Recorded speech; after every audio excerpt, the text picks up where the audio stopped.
बिस्मिल्लाहिर्रहमानिर्रहीम। अस्सलाम वालेकुम डियर स्टूडेंट्स। आज हम डिस्कस करेंगे extent of solubilization, that is also called degree of solubilization.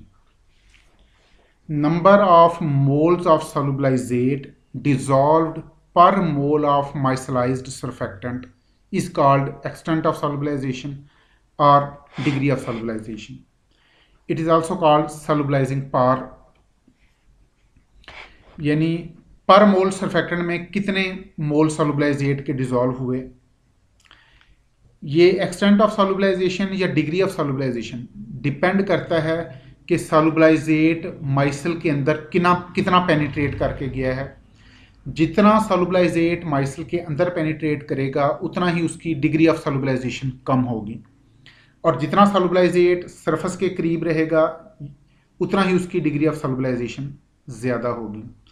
इसलिए हम कहते हैं कि एक्सटेंट ऑफ सॉल्युबलाइजेशन और degree of solubilization inversely depends on depth of penetration of solubilizate. Depth of penetration जितनी ज़्यादा है, यानी सॉल्युबलाइजेट माइसल के जितना कोर की तरफ जाएगा उतना ही उसकी डिग्री ऑफ सॉल्युबलाइजेशन कम होगी, और जितना वो सरफेस के करीब रहेगा उतना ही डिग्री ऑफ सॉल्युबलाइजेशन ज़्यादा होगी। और depth of penetration itself depend करती है सॉल्युबलाइजेट की पोलैरिटी, सॉल्युबलाइजेट की हाइड्रोफोबिसिटी पर या उसके हाइड्रोफोबिक करैक्टर पर, उसके नॉन पोलर बिहेवियर पर। सॉल्युबलाइजेट का नॉन पोलर बिहेवियर, उसका हाइड्रोफोबिक बिहेवियर जितना ज़्यादा है उतना ही डेप्थ ऑफ पेनिट्रेशन ज़्यादा होगी और डिग्री ऑफ सॉल्युबलाइजेशन उतनी ही कम होगी। और सॉल्युबलाइजेट में पोलैरिटी जितनी ज़्यादा है, उसका hydrophilic character, hydrophilicity, polar behaviour जितना ज़्यादा है उतना ही डेप्थ ऑफ पेनिट्रेशन कम है और उतना ही डिग्री ऑफ सॉल्युबलाइजेशन ज़्यादा होगी।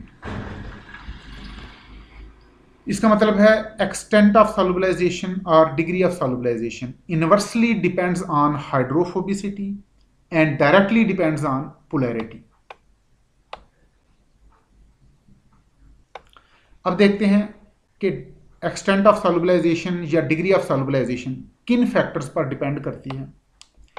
एक्सटेंट ऑफ सॉल्युबलाइजेशन को या डिग्री ऑफ सॉल्युबलाइजेशन को हम सॉल्युबलाइजेशन कैपेसिटी या सॉल्युबलाइजिंग पावर की टर्म में एक्सप्रेस करेंगे, यानी इसकी क्वांटिटेटिव मेजरमेंट सॉल्युबलाइजिंग पावर की टर्म में होगी, जिसको हम x से रिप्रेजेंट करते हैं, और ये इसकी मैथमेटिकल एक्सप्रेशन है। इसमें SW रिप्रेजेंट करता है solubility of solubilizate in water. SCMC it is solubility of solubilizate at CMC। solubility of solubilizate in surfactant solution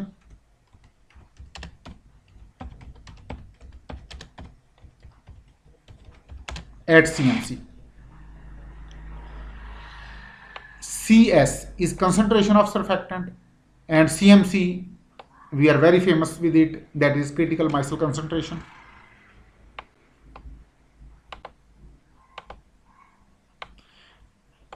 इस मैथमेटिकल एक्सप्रेशन से हम माइसलर सॉल्यूशन की सॉल्युबलाइजिंग पावर को या सॉल्युबलाइजेशन कैपेसिटी को कैलकुलेट करेंगे, और सॉल्युबलाइजेशन कैपेसिटी से या सॉल्युबलाइजिंग पावर से हमें आइडिया होगा कि डिग्री ऑफ सॉल्युबलाइजेशन कितनी है।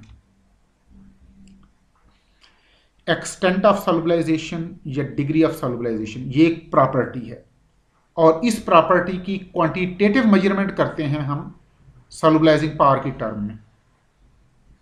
ये ऐसे ही है जैसे हम कहते हैं अब्जॉर्प्शन एक प्रॉपर्टी है, और इस प्रॉपर्टी के मेजरमेंट अब्जॉर्बेंस की टर्म में होती है, या विस्कोसिटी एक प्रॉपर्टी है और इस प्रॉपर्टी की मेजरमेंट कोफिशिएंट ऑफ विस्कोसिटी की टर्म में होती है। सिमिलरली एक्सटेंट ऑफ सॉल्युबलाइजेशन या degree of solubilization it is a property that is expressed in term of, that is quantitatively expressed in term of solubilization capacity और solubilizing power.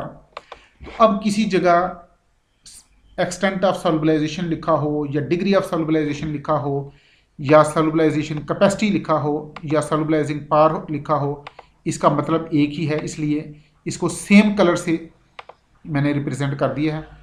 तो ये pink colour में अब जो कुछ भी लिखा होगा,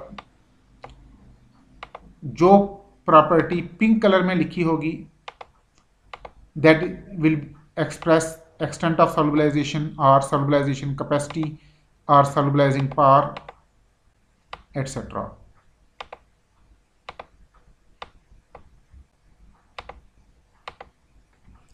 अब देखते हैं ये किन फैक्टर्स पर डिपेंड करती है। सॉल्युबलाइजेशन कैपेसिटी डिपेंड करती है माइसल के वॉल्यूम पर, माइसल के साइज पर और इसके एग्रीगेशन नंबर पर। ये डायरेक्टली प्रोपोर्शनल है। डिग्री ऑफ सॉल्युबलाइजेशन और एक्सटेंट ऑफ सॉल्युबलाइजेशन, या इसको आप सॉल्युबलाइजिंग पावर कह लें, सॉल्युबलाइजेशन कैपेसिटी कह लें, it directly depends on volume of micelle, aggregation number of micelle, size of micelle, and it inversely depends on CMC। CMC कम होगी तो सॉल्युबलाइजेशन कैपेसिटी या एक्सटेंट ऑफ सॉल्युबलाइजेशन या सॉल्युबलाइजिंग पावर ज़्यादा होगी, और माइसल का साइज, माइसल का वॉल्यूम, एग्रीगेशन नंबर जितना ज़्यादा होगा उतना ही सॉल्युबलाइजेशन कैपेसिटी ज़्यादा होगी। अब ये डिग्री ऑफ सॉल्युबलाइजेशन या एक्सटेंट ऑफ सॉल्युबलाइजेशन या सॉल्युबलाइजिंग पावर या सॉल्युबलाइजेशन कैपेसिटी, ये डिपेंड करती है इन फैक्टर्स पर। Structure of surfactant, structure of solubilizate, effect of additives. Additives में आएंगे electrolyte, monomeric organic compound, polymeric organic compound, and it also depends on temperature. तो ये 4 फैक्टर हैं जिन पर डिग्री ऑफ सॉल्युबलाइजेशन डिपेंड करती है, लेकिन एक्चुअली ये 6 बन जाएंगे क्योंकि एडिटिव्स भी 3 तरह के हैं।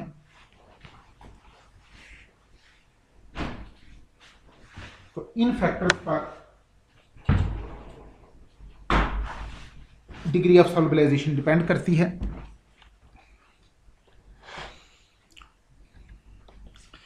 तो आज हम पहला फैक्टर डिस्कस करेंगे, effect of structure of surfactant on extent of solubilization और डिग्री ऑफ सॉल्युबलाइजेशन। और स्ट्रक्चर, सरफेक्टेंट की स्ट्रक्चर नॉन पोलर सॉल्युबलाइजेट पर और तरह से असरअंदाज होती है, पोलर सॉल्युबलाइजेट पर और तरह से असरअंदाज होती है। तो इसका पहला केस हम डिस्कस करेंगे फॉर हाइड्रोकार्बन, यानी effect of structure of surfactant on degree of solubilization of non polar solubilizate और लॉन्ग चेन पोलर सॉल्युबलाइजेट। यानी ये हम उन सॉल्युबलाइजेट की बात कर रहे हैं जो माइसल के कोर में जाते हैं या डीप पैलिसेड लेयर में जाते हैं।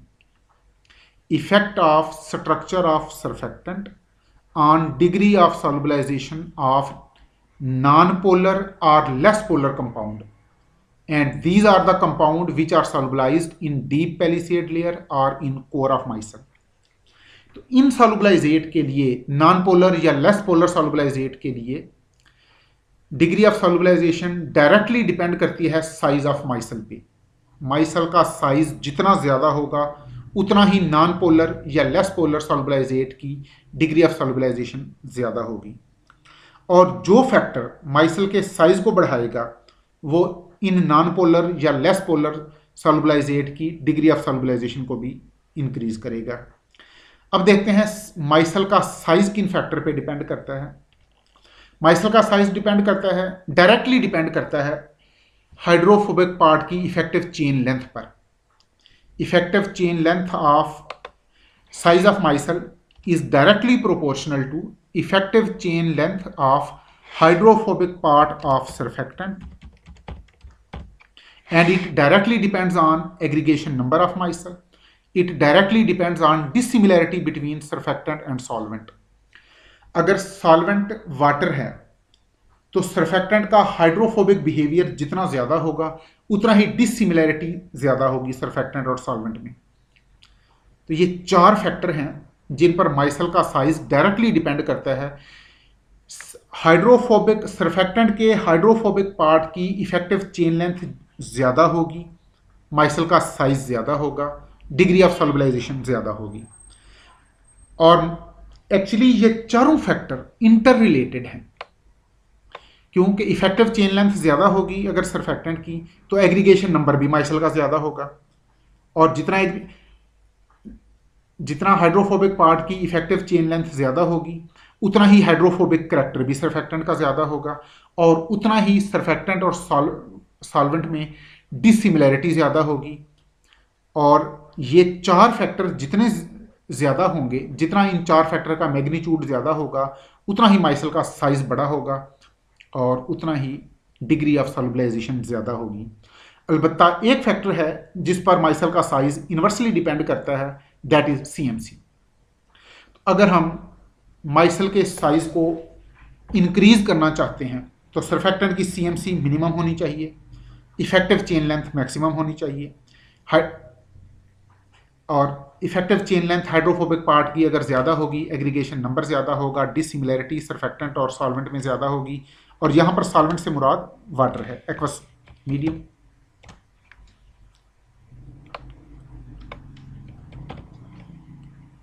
और उतना ही हाइड्रोफोबिक करैक्टर ज़्यादा होगा।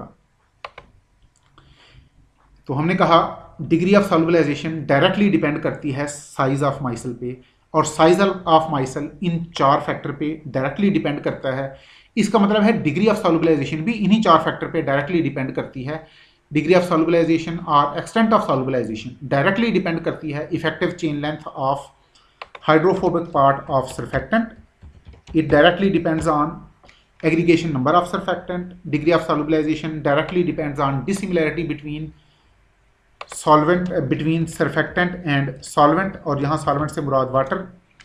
And degree of solubilization directly depends on hydrophobic character of surfactant, and चूंकि माइसल का साइज CMC पर इन्वर्सली डिपेंड करता है, इसलिए डिग्री ऑफ सॉल्युबलाइजेशन भी CMC पर इन्वर्सली डिपेंड करती है। सरफेक्टेंट की CMC कम होगी तो डिग्री ऑफ सॉल्युबलाइजेशन ज़्यादा होगी। अब अगली बात कि सरफेक्टेंट आयनिक हो सकता है, नॉन आयनिक हो सकता है। तो नॉन आयनिक सरफेक्टेंट की डिग्री ऑफ सॉल्युबलाइजेशन ज़्यादा है, आयनिक सरफेक्टेंट की कम है, और आयनिक सरफेक्टेंट में से कैटायनिक की डिग्री ऑफ सॉल्युबलाइजेशन ज़्यादा है, एनायनिक की कम है। तो एक्सटेंट और degree of solubilization of non ionic surfactant is greater than that of cationic surfactant, that is greater than that of anionic surfactant. और इसमें नॉन आयनिक सरफेक्टेंट की डिग्री ऑफ सॉल्युबलाइजेशन इसलिए ज़्यादा है क्योंकि उसकी CMC कम है, और CMC कम होने की वजह से एग्रीगेशन नंबर ज़्यादा है और माइसल का साइज बड़ा है। और कैटायनिक सरफेक्टेंट की डिग्री ऑफ सॉल्युबलाइजेशन ये X से रिप्रेजेंट किया है, सॉल्युबलाइजेशन कैपेसिटी को या सॉल्युबलाइजिंग पावर को, और हमने कहा था डिग्री ऑफ सॉल्युबलाइजेशन या एक्सटेंट ऑफ सॉल्युबलाइजेशन ये सॉल्युबलाइजिंग पावर के डायरेक्टली प्रोपोर्शनल के पर डिपेंड करती है। Solubilizing power is quantitative measurement of degree of solubilization. अब नॉन आयनिक सरफेक्टेंट की सॉल्युबलाइजिंग पावर ज़्यादा है क्योंकि इसकी CMC कम है, एग्रीगेशन नंबर ज़्यादा है। कैटायनिक और एनायनिक सरफेक्टेंट में से कैटायनिक सरफेक्टेंट की सॉल्युबलाइजिंग पावर ज़्यादा है क्योंकि कैटायनिक सरफेक्टेंट के हाइड्रोफिलिक ग्रुप बल्की होते हैं और उनमें लूज पैकिंग होती है। Surfactant of cationic surfactants are micelle of cationic surfactants are loosely packed, therefore they have greater solubilizing power. तो extent of solubilization or degree of solubilization of cationic surfactant is greater than that of anionic surfactant because ionic heads of cationic surfactants are larger in size and they are loosely packed.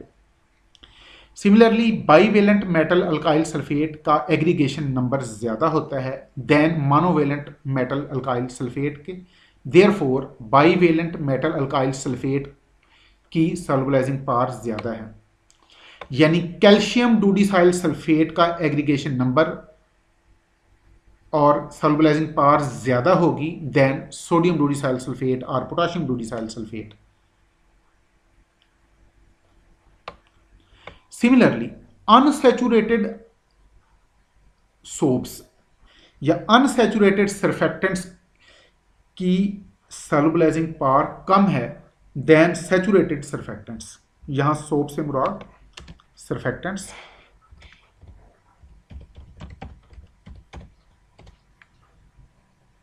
Unsaturated surfactant में polarity ज़्यादा होती है क्योंकि इसमें sp2 hybridisation है। sp2 hybridisation में s character ज़्यादा है, 33.33% है, और जितना s करैक्टर ज़्यादा होगा उतना ही पोलैरिटी ज़्यादा होगी। सैचुरेटेड हाइड्रोकार्बन में sp3 हाइब्रिडाइजेशन है और उसमें s करैक्टर 25% है। तो अनसैचुरेटेड हाइड्रोकार्बन में चूंकि पोलैरिटी ज़्यादा है, अगर सरफेक्टेंट का हाइड्रोफोबिक पार्ट अनसैचुरेटेड हो तो उसमें डिग्री ऑफ सॉल्युबलाइजेशन रिलेटिवली कम होगी। एक वजह यह भी है कि सैचुरेटेड हाइड्रोकार्बन में अगर सरफेक्टेंट का हाइड्रोफोबिक ग्रुप सैचुरेटेड हो उसमें फ्लेक्सिबिलिटी ज़्यादा होती है, इसलिए वो ज़्यादा सॉल्युबलाइजेट को अपने अंदर एकोमोडेट कर सकता है। जब डबल बॉन्ड या ट्रिपल बॉन्ड आना शुरू हो जाए तो हाइड्रोफोबिक ग्रुप में फ्लेक्सिबिलिटी कम हो जाती है, इसलिए उसमें सॉल्युबलाइजेट को एकोमोडेट करने की कैपेसिटी भी कम हो जाती है। अब हमने केस डिस्कस किया लेस पोलर और नॉन पोलर सॉल्युबलाइजेट का। अब हम केस डिस्कस करेंगे पोलर सॉल्युबलाइजेट का। पोलर सॉल्युबलाइजेट के लिए कोई प्रॉपर रूल नहीं है क्योंकि पोलर सॉल्युबलाइजेट सॉल्युबलाइज होते हैं माइसल की पैलिसेड लेयर में। अब जब माइसल का एग्रीगेशन नंबर इंक्रीज होता है तो ज़्यादा सरफेक्टेंट के मॉलिक्यूल माइसल के अंदर चले जाते हैं, और सरफेक्टेंट के अंदर जब माइसल के अंदर सरफेक्टेंट की पॉपुलेशन बढ़ती है तो पैलिसेड लेयर में सम टाइम स्पेस इंक्रीज होती है, सम टाइम डिक्रीज होती है। अगर तो एग्रीगेशन नंबर इंक्रीज होने से पैलिसेड लेयर में स्पेस इंक्रीज हो जाए तो पोलर सॉल्युबलाइजेट के लिए डिग्री ऑफ सॉल्युबलाइजेशन इंक्रीज हो जाती है, और अगर पैलिसेड लेयर में स्पेस कम पड़ जाए तो फिर उनकी सॉल्युबलाइजेशन कम हो जाती है। तो इसके लिए कोई बाकायदा कोई प्रॉपर रूल नहीं है। For polar solubilizate there are very few generalization and above rule is not valid. For polar solubilizate degree of solubilization और extent of solubilization may increase और decrease with size and aggregation number, यानी micelle का size increase होने से और micelle का aggregation number increase होने से पोलर सॉल्युबलाइजेट की डिग्री ऑफ सॉल्युबलाइजेशन इंक्रीज भी हो सकती है, डिक्रीज भी हो सकती है। इसकी वजह यह है कि at higher aggregation number larger number of surfactant molecules become part of micelle, therefore space between surfactant molecule में इंक्रीज और डिक्रीज। ये देखेंगे, ये छोटा माइसल है लेफ्ट साइड पे जिसका एग्रीगेशन नंबर कम है, राइट साइड पे जो माइसल है इसका एग्रीगेशन नंबर ज़्यादा है, इसका साइज भी ज़्यादा है। जब माइसल का साइज बढ़ता है तो उसके कोर में जगह ज़्यादा हो जाती है, उसका कोर एक्सपेंड होता है, लेकिन पैलिसेड लेयर में ज़रूरी नहीं कि जगह ज़्यादा खाली हो। इसलिए पैलिसेड लेयर में सम टाइम स्पेस पहले से भी कम पड़ जाती है। ये देखें लेफ्ट साइड पे पैलिसेड लेयर में स्पेस ज़्यादा वेकेंट है और राइट साइड पे रिलेटिवली स्पेस कम है। अब माइसल का साइज भी बढ़ा है और पैलिसेड लेयर में स्पेस कम हुई है। अब डिपेंड करता है कि ओवरऑल पैलिसेड लेयर में स्पेस ज़्यादा खाली हुई है या कम खाली हुई है। अलबत्ता कोर बहरहाल एक्सपेंड हो गया है, इसलिए नॉन पोलर सॉल्युबलाइजेट जिन्होंने कोर में जाना था उनकी डिग्री ऑफ सॉल्युबलाइजेशन तो इंक्रीज हो गई, लेकिन जिन्होंने पैलिसेड लेयर में जाना है उनके लिए कुछ नहीं कहा जा सकता है कि whether their solubilization will increase or decrease. Degree of solubilization for polar solubilizate depends on space available in palisade layer, and space available in palisade layer may increase or decrease with aggregation number.